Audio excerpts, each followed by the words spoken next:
Hi everybody, welcome to another video in College Algebra, section 4.1, exponential functions.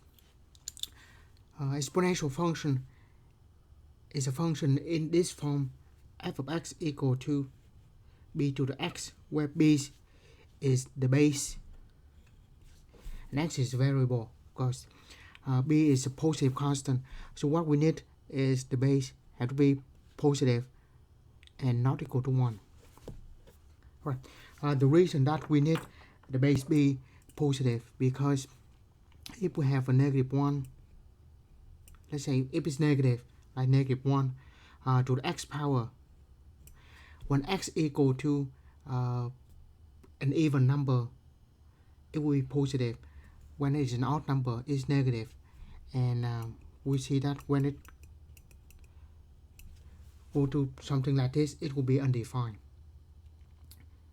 We'll see that in a minute. So that one is undefined. So that's why we need the base to be positive. So we raise to the 1/2 should be fine. By the way, to the 1/2 is the same thing as square root of negative 1, which is imaginary. Right. So we need the base b to be positive, so we don't have to deal with imaginary. And we need it not equal to 1, because if b is equal to 1, we just have 1 to the x power, which is just 1. So just more like a constant function. Right. So we need those properties for the base. I mean, this requirement for the base b. So once again, it's going to be positive and not equal to 1. Now, when the base b positive and not equal to 1, we have this property of the exponents. Anything to 0 power is 1. Anything to the first power is itself. So this should be common. Next, b to the negative number is 1 over b to the m. So this is cross the line, change the sign. Every time we bring something from the bottom below the division to the top, we change that to positive or negative, change the sign of the exponent. So similarly, if we have b to the positive m, if we move that to the bottom, it becomes negative. So cross the line, change the sign. Next, b to the m over n is the n root of b to the m. We see that the m is on the top of the fraction here, which will be the power. So, and also inside. So m is power, which is on the top. And here we have n is the root and will be at the bottom.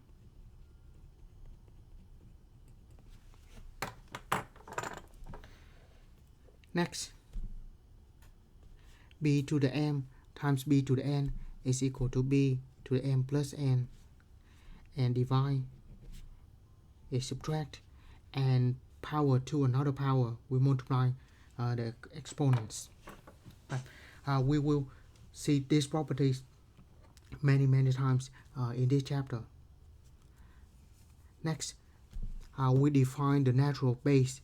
Pretty much just define this number to be in this form is 2.7, 1828, 1828, and this is an irrational number.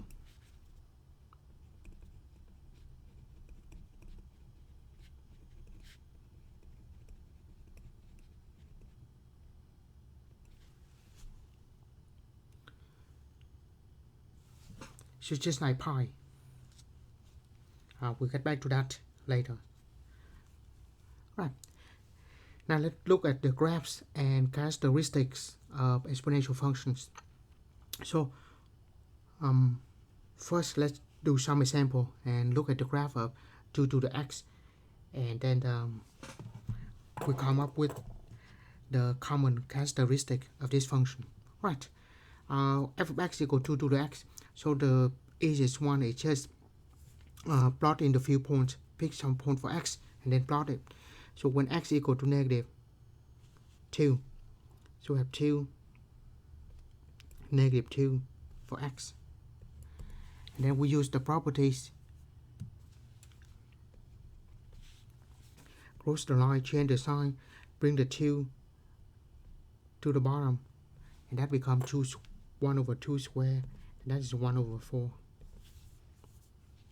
Similarly, 2 to negative 1, move that to the bottom, become positive exponent, and that's 1/2.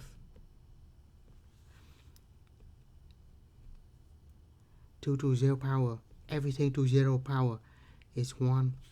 Everything to the first power is itself. And 2 squared, 2 times 2 is 4. So we have this point. Negative 2 is 1/4. Negative 1 is 1/2. X equal to 0, y equal to 1. X equal to 1, y equal to 2. And x equal to 2, y equal to 4. Right? And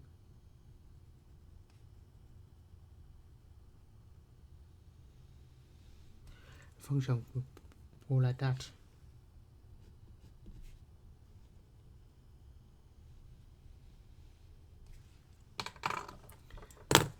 And this is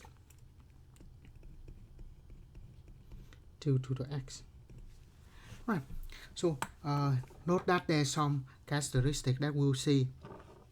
Is the way we do this, doesn't matter what the exponent is, it will never be positive. It can get very close to 0, but it will not be negative. So that's the first thing we'll see. And so we say that it's going to be positive only, because the way we do this, 2 to raise to any power is going to be positive. Right, next, because anything raised to 0 power is everything to 0 power is 1. So we always have the point x equal to 0, y equal to 1 belongs to the graph. And also because it's greater than 0, we have the horizontal asymptote at the line y equal to 0 or the x-axis. So this it always goes to the point 0 and 1, the y-intercept and the horizontal asymptote is always there for any exponential function in that form. Right. So that is when the base equal to 2.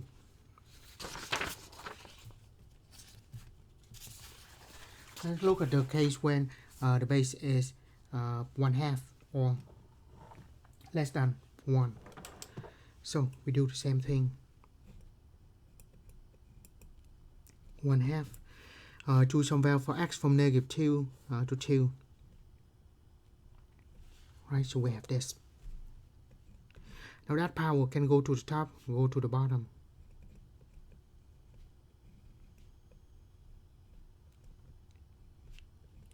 Now cross the line, change the sign. Move 2 to the negative, 2 to the top, become positive. Move 1 to negative 2 to the bottom, become positive. Right, cross the line, change the sign. That gives us 4 over 1, or just 4. We do the same thing for the others. To negative 1, 1 to negative 1, 2 to negative 1. Cross the line, change the sign.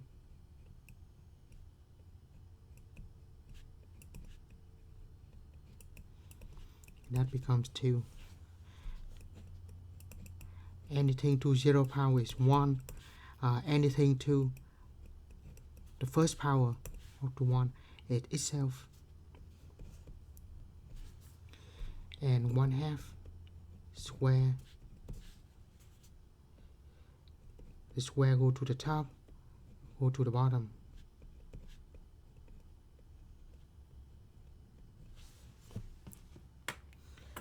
Alright. So we have these points. When x equal to -2, y equal to 4, x equal to -1 is equal to 2, and x equal to 0, y equal to 1. And then 1 is 1/2, and 2 is 1/4. And the graph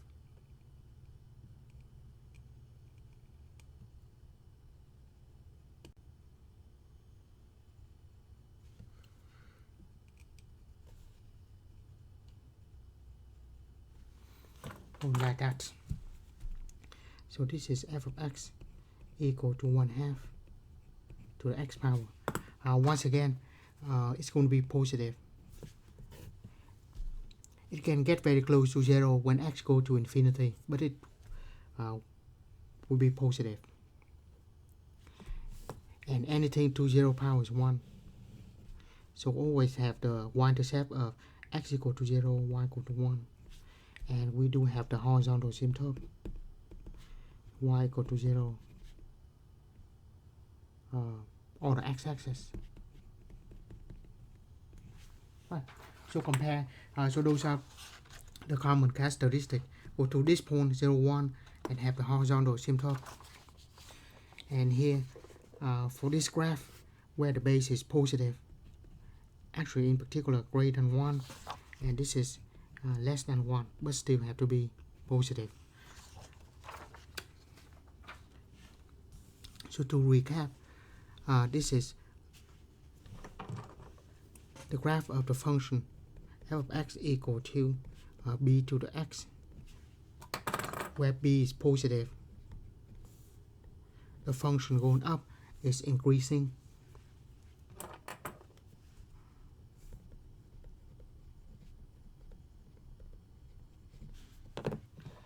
And this is function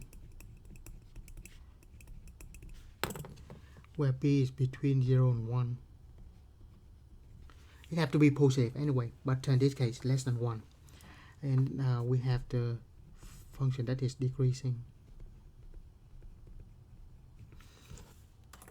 Right. The domain is all real numbers because it doesn't matter what the power is, we can always find the values of it. So domain all real numbers. The range is only take positive values. For both of them, y is greater than 0. So that's why the range from 0 to infinity, because only take positive values. There is no x-intercept once again, because if it's positive, it will not have the values of y equal to 0. So it's positive, so it cannot be 0. Y cannot be 0, so there's no x-intercept. It's always the y-intercept of 0 and 1. X equal to 0, y equal to 1. Always there for this function. And we have the horizontal asymptote. If y equal to 0, or the x-axis.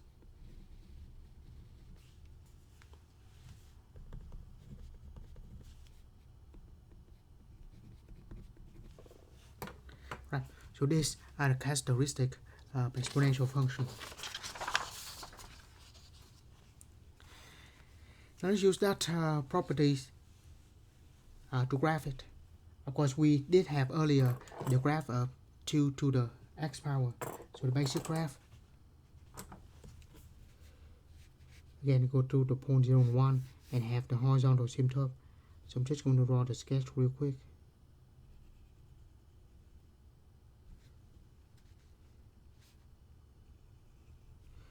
So this is 2 to the x, the basic graph.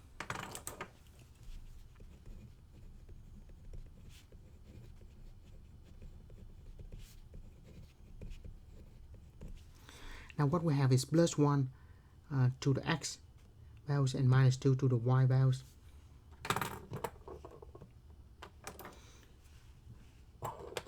So we have the plus 1 to the x values, so we move 1 unit to the left, and minus 2. I will move 2 units down. So this is the transformation that we did in chapter 2. Right, so we have that function. We have two characteristics for that function. Go to this point, 0, 1, and have the horizontal asymptote as the x-axis. Now, 1 unit to the left and 2 units down. So in what order do we do this? So the order of transformation is inside and then outside, horizontal and then vertical. So first we move everything 1 unit left.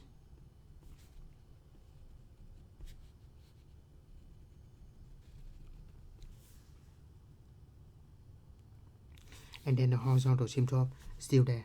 And then 2 units down from that point, 1, 2. And the horizontal asymptote also move 2 units down. So the graph will be just like that.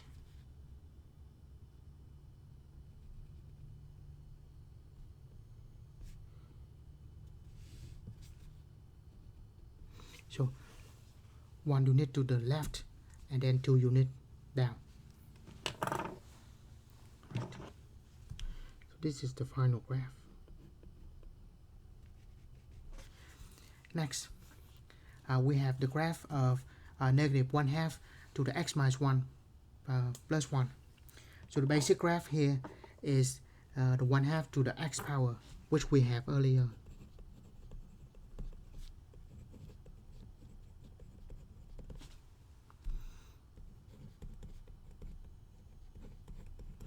Which is a decreasing exponential function. Go to the point 0, 1.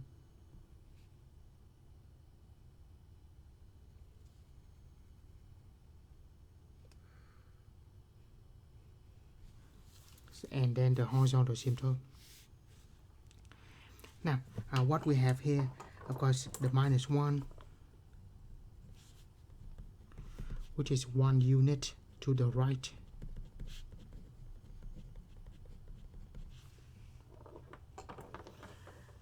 And then the negative sign.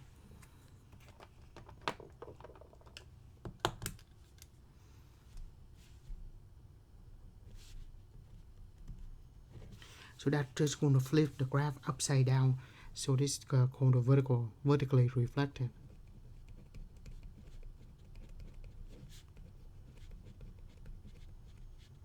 Vertical reflected. And then the plus 1 will be 1 unit up.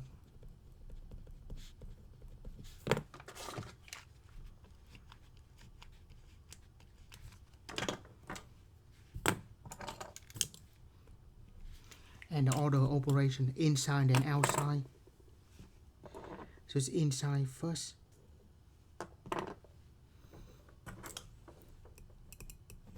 And then on the outside.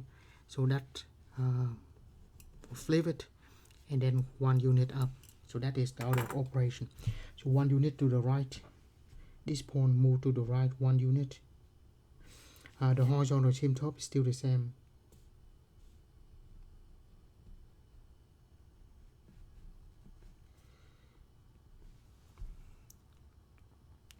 And then it reflect the point here. We just keep track of where the point 0, 1 goes. So it move 1 to the right and then reflect it. The horizontal asymptote is still the same. So it will be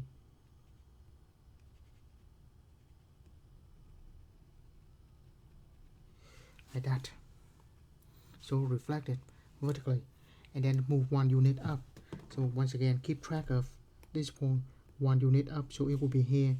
The horizontal asymptote 1 unit up will be this.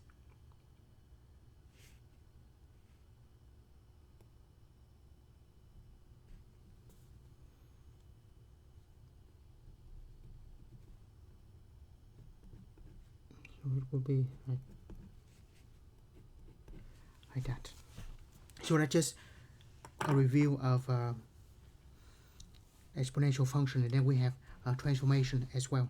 So once again, it's always go to the point 0 and 1, so we keep track of that point, and then the horizontal asymptote, keep track of those two things. Right, we won't be able to do much here until later the chapter, so we just have the application of the compound interest. So let P be the principal of the loan, so original amount, or the present values. T be the time in years. A, the future values, the values in the future. And R, the annual interest rate, so the rate for every year. And N is the number of compounding periods in a year. And with that, we have this formula. And as N goes to infinity, it becomes P to the E to the RT. P times E to the RT. And E is a number that we define at the beginning of the section, is 2.71828. On our calculator, there's that constant. Right. Once again, future values is equal to the present values times 1 plus the rate divided by the number of compounding period, all of that to N, the number of compounding period times T. Right. Let's look at an example here. Suppose that $5,000 is invested in an account that pays 6% interest per year under the following compounding option. So these are the options. So each one of them is a different prompt. So here we have, let's just write out the formula. A equal to P times 1 plus R to the N times to the NT power. And when N goes to infinity, we have the continuous compound interest. Right, so those are the formula. Now for this, we have 5,000.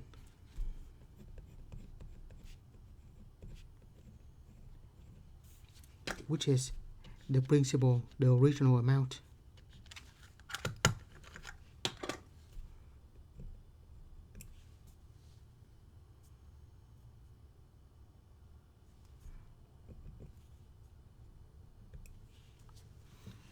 Right.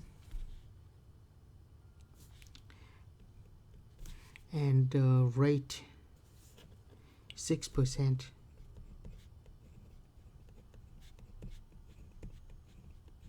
Right. I forgot this problem. Compounding option for 5 years. I thought about it, but I forgot to put that in the note. Sorry. So in this case, T is equal to 5. Right. Now, so we have P, we have R, and we have T. We just don't know N. And N is for each option, like this, it will be differently. So when we say annually, meaning when N equal to 1, because annually is 1 time a year, and so N is equal to 1. Quarterly is 4 times a year, so N is equal to 4. Monthly, 12 times a year, and daily is 365. And when it is continuously, meaning N goes to infinity, but we're just going to use this formula for continuously compound interest. Right, now we have everything. Just put in the formula. 5,000 1 plus the rate divided by 1 to the 1 times 5. Right, I'm just going to enter exactly like this. 5,000 1 plus on this calculator, if we want fraction, hit alpha y equal and then enter the rate. I'm just going to divide by 1, even though we don't need that. Right, so we have $6,691.13. Right, and then we just put in different values for n.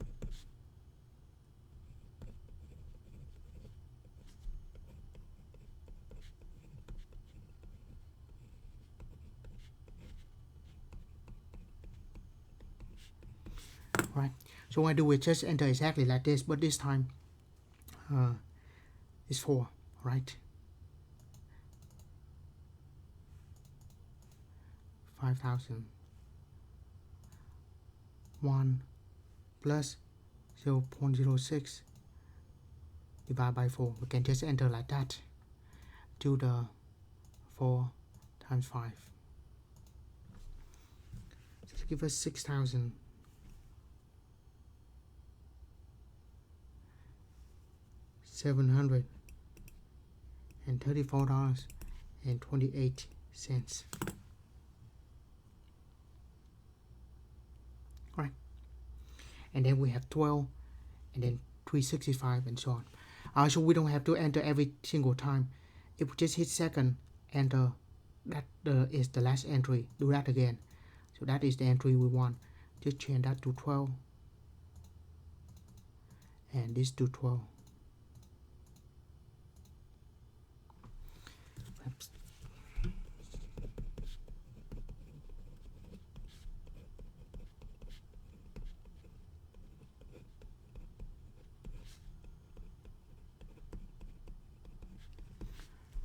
So 6,744.25, right? And then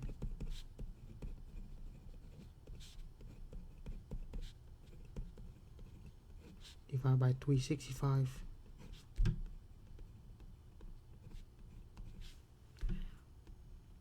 In 5 years, right? Or we just go up, highlight it, hit enter, just like copy and paste. 365 here, 365 times 5.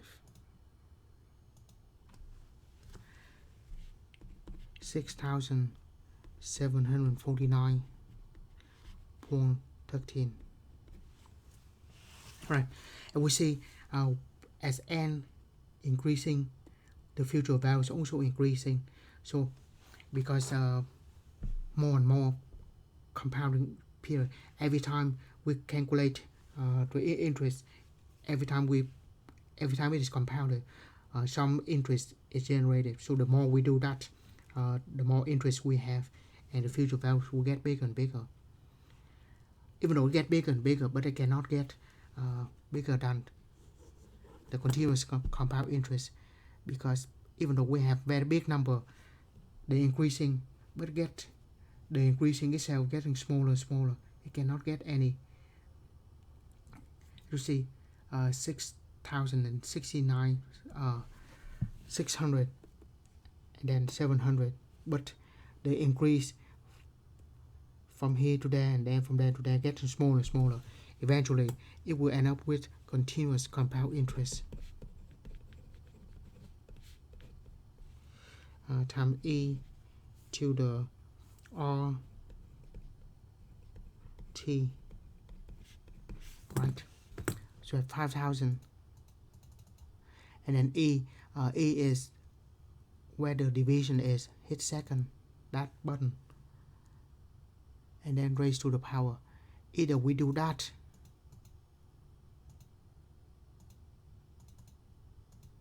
or we just hit second and ln.